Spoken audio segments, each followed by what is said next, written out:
हम आपके सामने जिंदा खड़े हैं, ये मोजज़ा सा है। बेशक क्योंकि हमें जहाँ रखा गया था वहाँ अंग्रेजों के ज़माने में उन कोठरियों में उन लोगों को रखा जाता था जिन्हें अगले 2-3 दिन बाद फांसी दी जाती। बेशक भारी गिनती।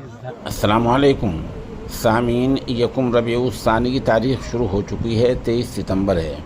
ख़बर का उन्वान है आदम ख़ान का ज़बरदस्त इस्तिक़बाल। ये वीडियो आपने सुन ली, ये रहाई के बाद उनका पहला बयान आया है और भी हम आगे चंद वीडियोज़ पेश करेंगे जिनसे अंदाज़ा लगाया जा सकता है कि आदम ख़ान का आज वालियाना इस्तिक़बाल हुआ। हद ये कि जब वो जेल से निकले तो वहीं उनके हामी बड़ी तादाद में पहुंच गए। ये अलग बात है कि रामपुर की वो जब सरहद में आ रहे थे कहीं, तो पुलिस ने ज़्यादा गाड़ियों को नहीं आने दिया, सिर्फ 5 गाड़ियों को आने दिया।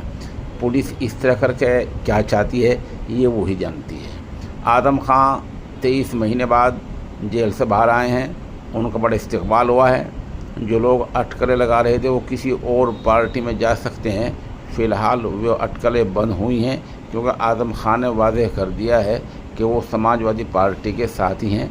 आप मौके के चंद वीडियोज़ और तस्वीर देखें और अंदाज़ा लगाएं कि कौम ने अपने रहनुमा का किस तरीके से इस्तिक़बाल किया है। सामीन, जिस माजून ताकत के ख़जाने का मैं ऐलान किया करता हूँ वो अल्हम्दुलिल्लाह दोबारा तैयार हो गया है और वो इंसान की हर तरह की ताकत के लिए बहुत ही फ़ायदेमंद है। कहीं से कोई शिकायत नहीं आई है।